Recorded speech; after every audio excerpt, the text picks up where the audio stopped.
Open the Bible to the first man, and you find a name: Adam. But Adam is not a name. In Hebrew, it is an ordinary word, Adam, and it means more or less the earthy one, the creature of the ground.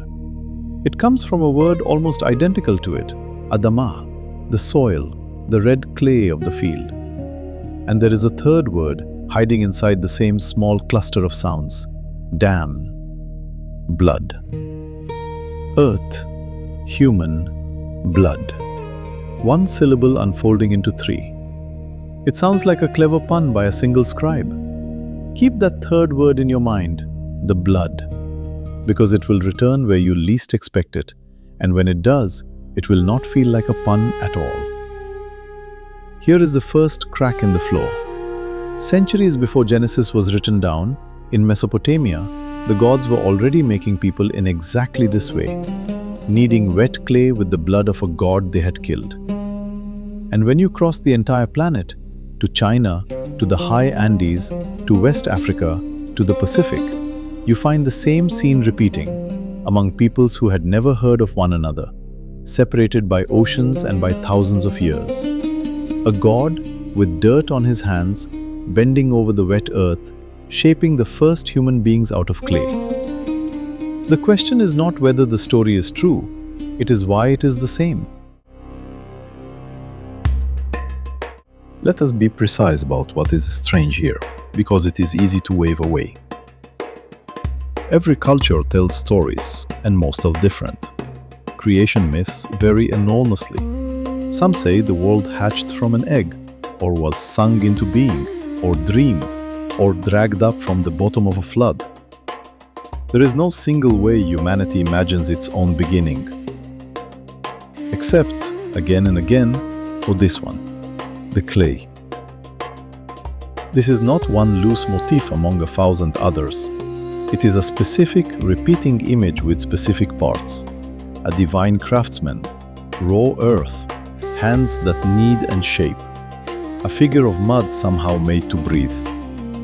You find it in the Hebrew scriptures, and older still on the clay tablets of Sumer and Babylon, carved on Egyptian temple walls, written by Greek poets, told by Chinese sages, sung by Yoruba priests, and whispered on the far islands of the Pacific. Now, a warning, because this channel does not deal in easy answers. A myth is not a lie, but it is also not a history.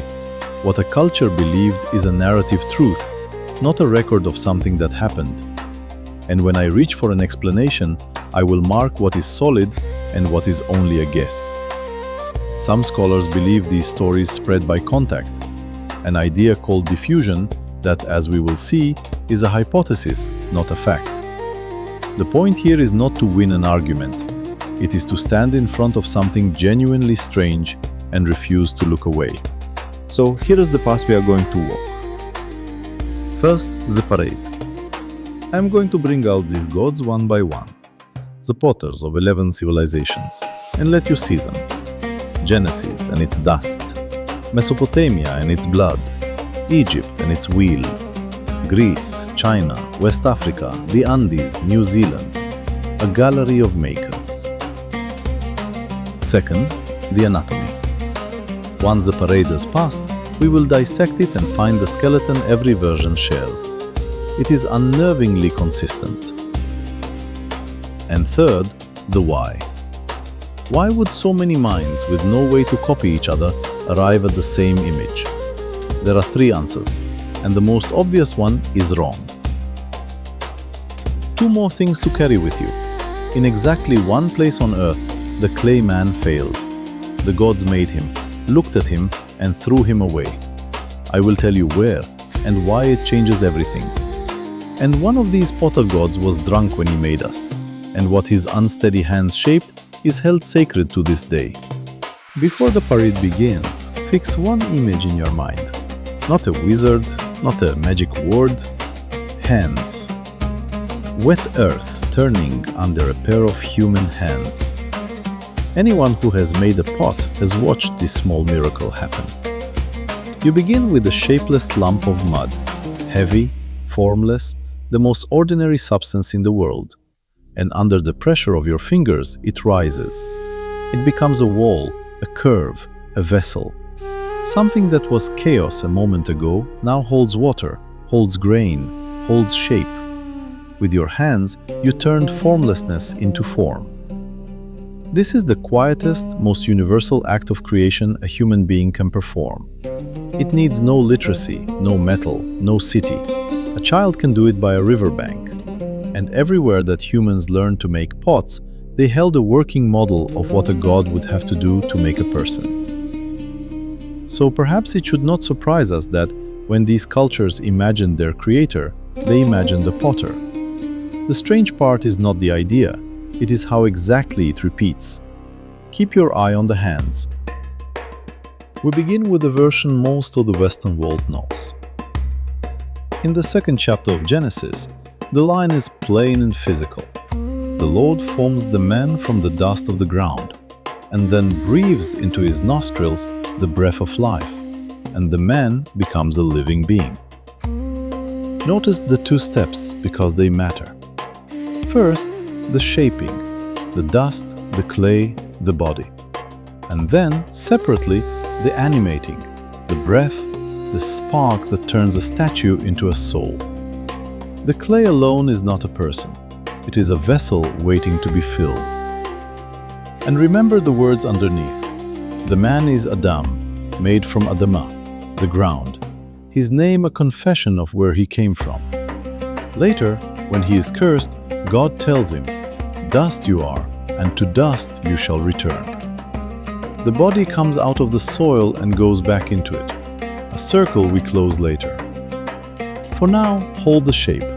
A god, the ground, two hands, a breath.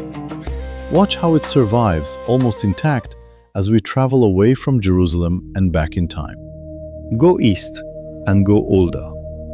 Long before Genesis was set down, the people of Mesopotamia were telling this story on tablets of wet clay, the very same material.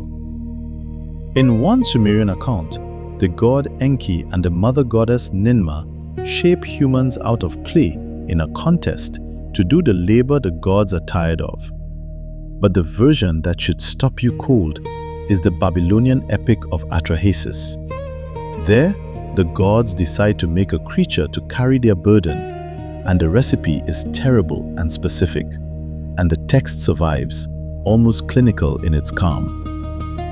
They slaughtered Ilawela, who had intelligence in their assembly. Nintu mixed clay with his flesh and his blood. You slaughtered a god together with his intelligence.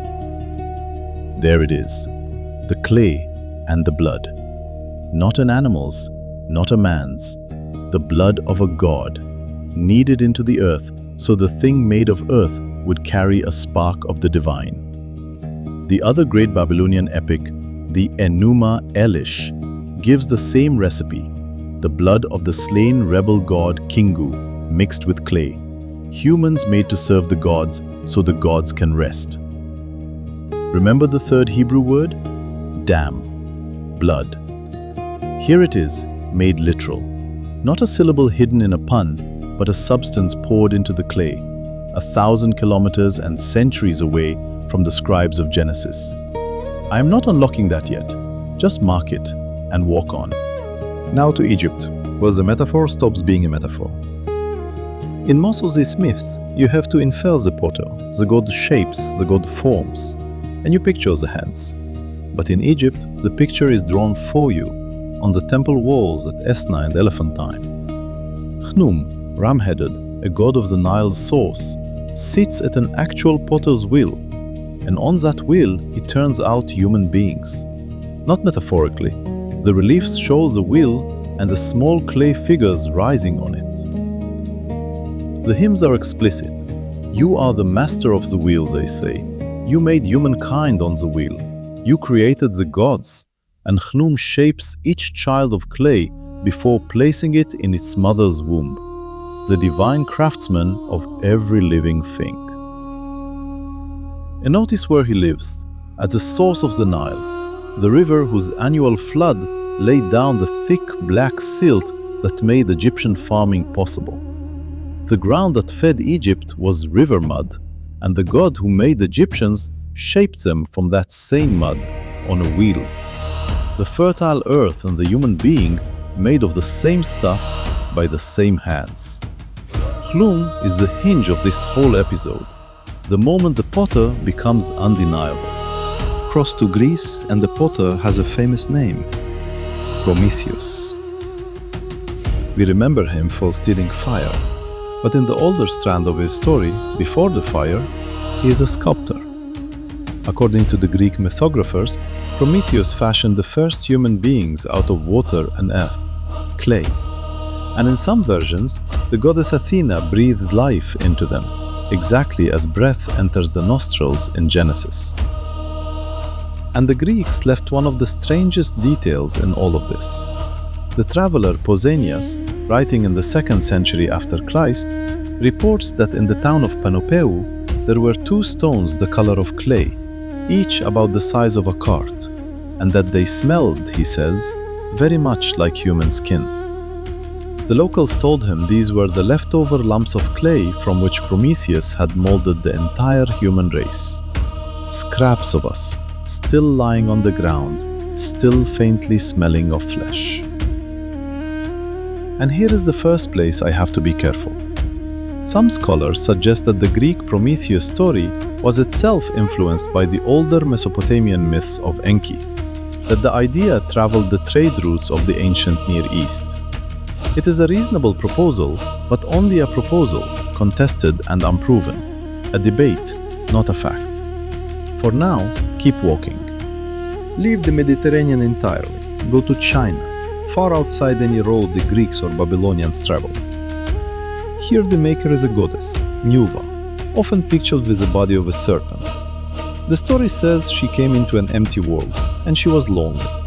So she knelt by the yellow river, took up the yellow clay of its banks, and shaped human beings out of it, one by one, with her own hands. The first people of China were not spoken into being or hatched from an egg. They were modeled, individually, from mud, by a goddess who wanted company. There is a later version, and I want to flag it carefully as a later tradition, not the oldest core, because it shows how myths absorb the world around them. In it, Nüwa grows tired of shaping each person by hand, so she dips a cord into the wet clay and flicks it, and the falling drops become the masses. The nobles made carefully by hand, the peasants in bulk from a flung rope. A creation myth quietly reshaped to explain a social order, but the bones are the same.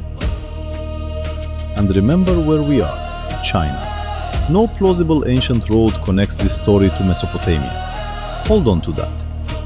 Now to West Africa, and to one of the most human moments in any creation story I know. The task of shaping human bodies from clay was given to Obatala, the eldest of the Orisha.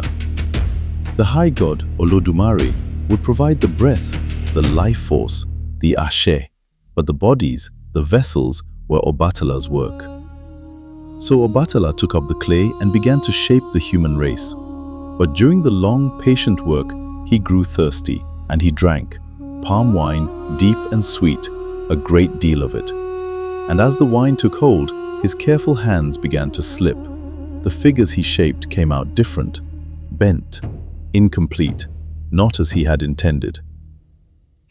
I'm going to stop the story right there, because what Obatala did when he sobered up, and what the Yoruba decided those figures meant, is one of the 3 promises I made you. It is not an ending of shame, it is something far more surprising and far more humane. But you have to wait. For now, hold the image, a god drunk on palm wine, his hands trembling over the wet clay. 2 more, from the very edges of the inhabited world. In the high Andes, by Lake Titicaca, the creator Viracocha makes humankind, but not on the first try. His first attempt is a race of giants made of stone, and when they displease him, he destroys them with a flood. Then, at the city of Tiwanaku, he begins again, this time with clay. He shapes men and women from the earth and, the lovely detail, he paints the clothes onto each one, gives them language and song and the arts of living, and sends them into the world. And on the far islands of the Pacific, in the Maori tradition of New Zealand, the god Tāne wants a human companion and makes one.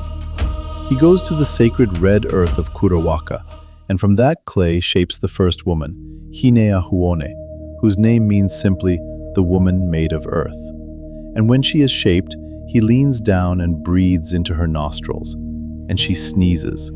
That sneeze is the first sign of life, greeted with words still spoken today, Tihe Mauri Ora. I sneeze, I live. Breath into the nostrils of a figure of red clay on an island in the South Pacific, as far from Jerusalem as it is possible to be. 11 makers, one craft, hands in the mud, from the Nile to the Andes to the Pacific. But I owe you honesty. The pattern is not perfectly universal, and the places where it breaks are as interesting as the places where it holds. In much of North America, the dominant creation story is the earth diver. An animal plunges to the bottom of a primal flood and brings up a fistful of mud, and that mud becomes the land. The people come later. The clay is there, but it makes the world, not the man. And in one place, the clay man was tried, and he failed, and the gods threw him away. I told you I would show you where, but I will make you wait until the very end, because that failure is the single sharpest clue in this whole investigation. So leave the parade with the hard question ringing. 11 peoples, the same two-step recipe of clay and breath. Most never met, most could not possibly have met. So why do their stories read like variations on a single sentence? Pull that thread, and the floor drops again. Let us do the dissection. Lay all 11 stories side by side and ask what does not change. The first invariant is the most telling. It is never simply that a god made us. It is that a god made us with hands. The creator of this pattern is not a voice in the dark, not an abstract will, not a word of command. He is a craftsman. He kneads, he shapes, he bends over his work. In Egypt, he sits at a literal wheel. Everywhere else, the verb itself, to form, to fashion, to mold, carries the hands inside it. And of all the crafts a god could practice, it is always specifically the potter's, not the weaver, not the smith, not the carpenter. Why? Weaving needs thread and tools. Metalwork needs ore, fire, a furnace, and generations of technique. But pottery needs only two things that exist everywhere humans live: earth and water. And clay does something no other material does.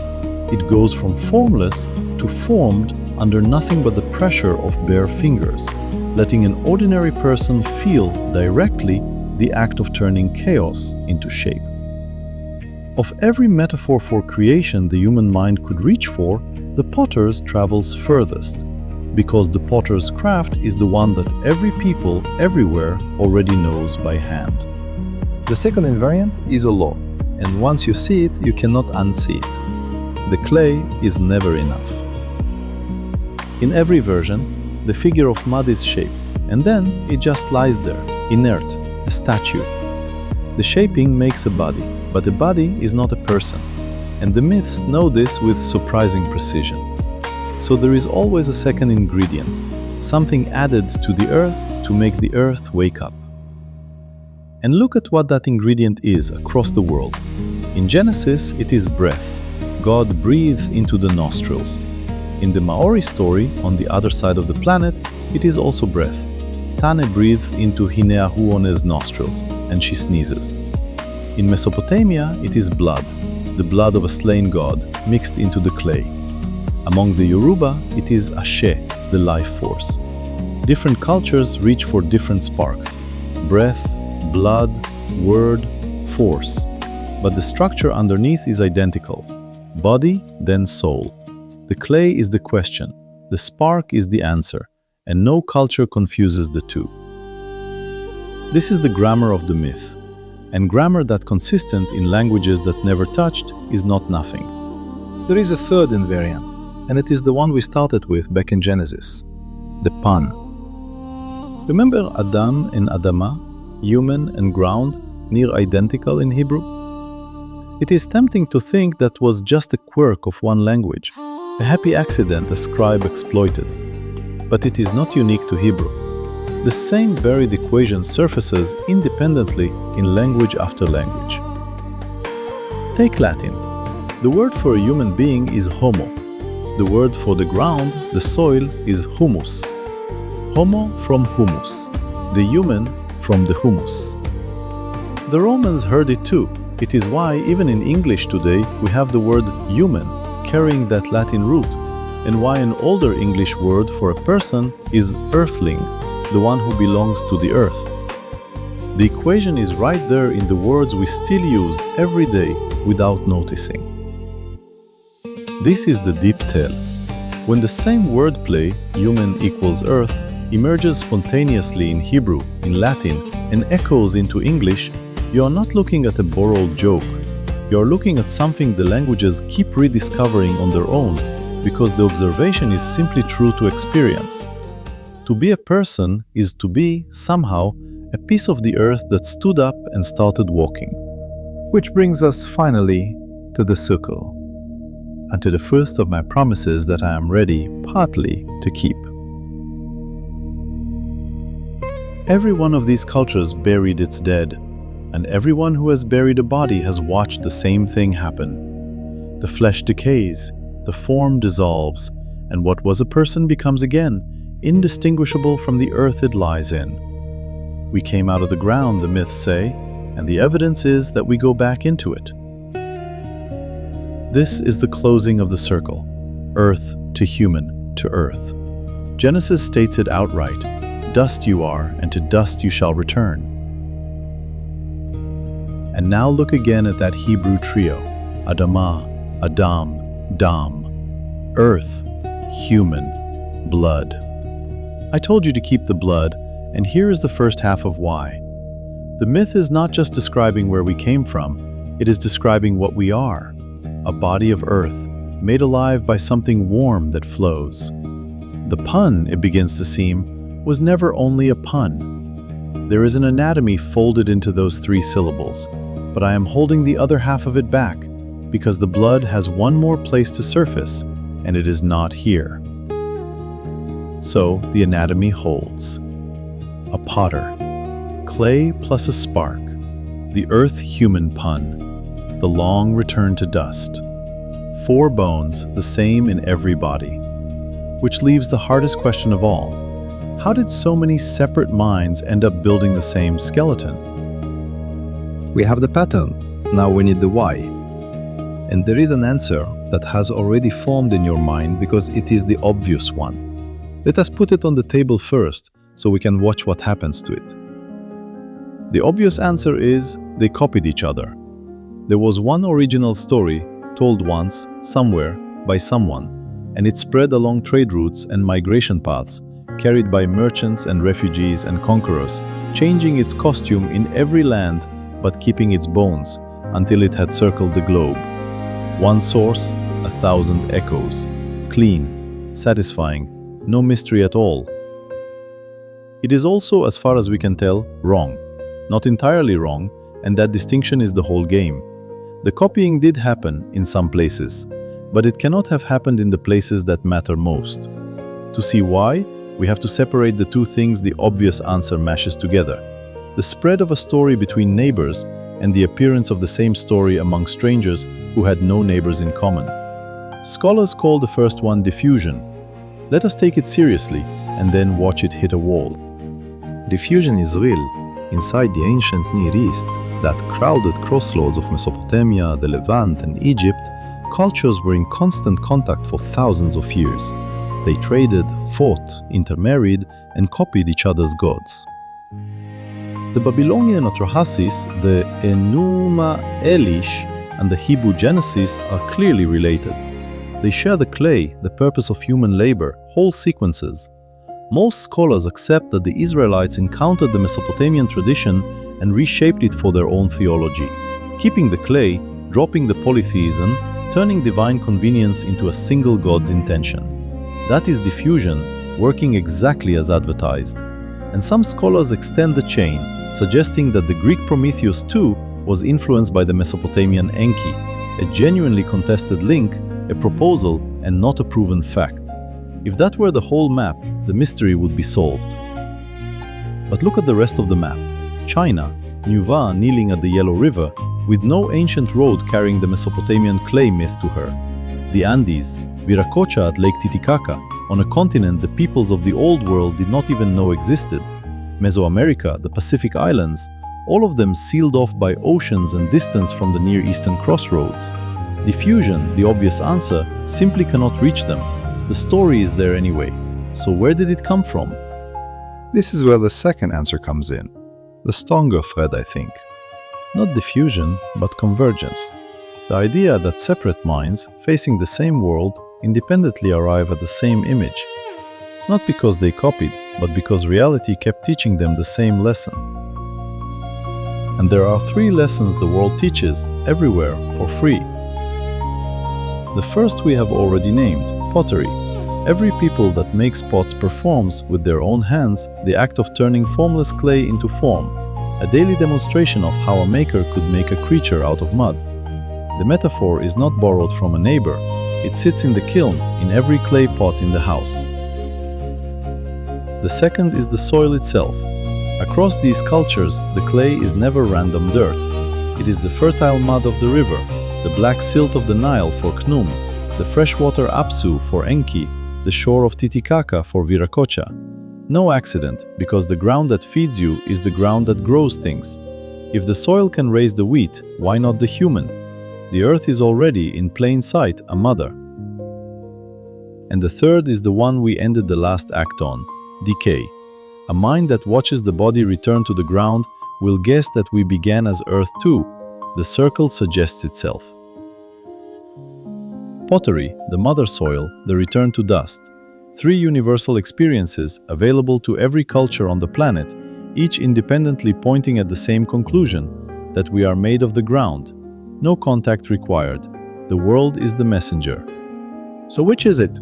Diffusion or convergence? Did the story spread or was it reinvented? The honest answer resists a clean headline. It is both, operating at different scales. Diffusion explains the details within a region. Why Genesis and Atrahasis share not just the clay, but the specific idea of human labor, the specific sequences. That is the local picture, and diffusion owns it. But convergence explains the pattern across the planet. It explains why a goddess in China and a god in the Andes and a sculptor in Greece who could not possibly have copied one another, nonetheless all reached for clay, all imagined a potter, all added a spark to wake the mud. They did not share a story, they shared a world. The same clay underfoot, the same pots on the shelf, the same soil that fed them and received their dead. A shared world is enough to produce a shared myth. Which means the obvious answer, everyone copied one source, is precisely what the map refutes. The truth is stranger, and I think more beautiful. The story did not spread from one mind to all the others. It rose up, again and again, out of the ground itself, wherever there were human hands and wet earth and the long habit of burying the dead. I made you promises at the start. It is time to pay them one by one. And the first is the oldest, the blood.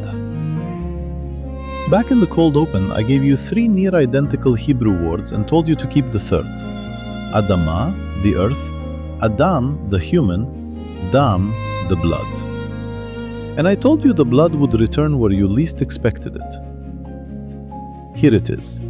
In Mesopotamia, the blood was not a pan at all. It was an ingredient, poured literally into the clay. The blood of a slain god, kneaded into the earth, so that the creature made of dirt would carry something divine and alive inside it. After that, you cannot read the Hebrew word the same way. The trio, Adamah, Adam, Dam, is not wordplay. It is a recipe. Earth is the body. Blood is the life. The human is where the two are bound together. The clay tablets of Babylon spelled out in narrative the exact equation the Hebrew language had folded into 3 syllables. The blood was inside the word the whole time, because the blood was inside the myth the whole time. That is the universal anatomy of a made being. a body of ground woken by something warm. The second promise, the place where the clay man failed. It is in Mesoamerica, in the sacred book of the Quiché Maya, the Popol Vuh, the exception that proves everything. There, the gods set out to make beings who could speak their names. The first attempt, listen to this, was made of earth and mud. But the clay figure would not hold. It was soft and it crumbled. And when it tried to speak, it only babbled without meaning. The gods saw that it dissolved in water and could not think, and they took it apart and threw it away. They tried again with wood, and that failed too. And only later, with maize, with corn, did humanity finally succeed. Think about what that means. Here is a culture that knew the clay idea, reached for it first just like everyone else, and then rejected it. The clay man was not a law every culture was forced to obey. He was a choice, and the Maya, looking at their world of corn, chose differently. That a people could pick up the clay, find it wanting, and put it down again in favor of maize is the cleanest proof we have that no one was copying a script. The failure in the Popol Vuh is the sound of a culture thinking for itself. The third promise, the potter who was drunk. I left Obatala with his trembling hands over the clay, and the figures that came out bent and different. Now, the rest. When he sobered up and saw what his drunken hands had shaped, he did not destroy those figures, and he did not hide them in shame. He grieved, and he swore a solemn oath never to drink palm wine again. And then he took the people he had shaped while drunk, the ones born different, with bodies the world might call broken, and he made them his own. In the Yoruba tradition, people born with disabilities are understood to have been shaped in that sacred, unsteady moment, and Obatala becomes their patron and protector. They are not mistakes, they are his. Do you see what just happened? The clay myth did not only explain where humans come from, it carried an ethic. It used the story of our making to tell a culture how to treat the ones who were made differently, with reverence, not contempt. The mud, it turns out, can hold a moral. The potter's slip becomes a commandment about mercy. So where does all of this leave us? We came looking for a coincidence and found something deeper. 11 cultures, oceans apart, imagining the same potter, the same clay, the same spark to wake the mud. And they did not, mostly, copy one another. They rediscovered the same story again and again, out of the same earth. Which means the clay myth tells us almost nothing about the sky, and almost everything about the mind that keeps dreaming it. It is not a memory of how we were made, it is a mirror of how we think. I want to leave you with a single image: modern hands at a wheel. Wet clay rising under the fingers exactly as it did 10,000 years ago by a riverbank. Maybe we were not made of clay, almost certainly we were not. But every people in every corner of the earth needed to believe that we could have been. And maybe that need to see ourselves as something ordinary, shaped with care from the ground we stand on and made briefly sacred, is the most human thing about us. More human than the clay itself. And here is the question I will not answer, the one I hand to you instead. If this story was never copied, if it rises on its own out of the ground, wherever human hands meet wet earth, then it is not finished. Some future civilization, 10,000 years from now, will tell its own version of how the first people were made.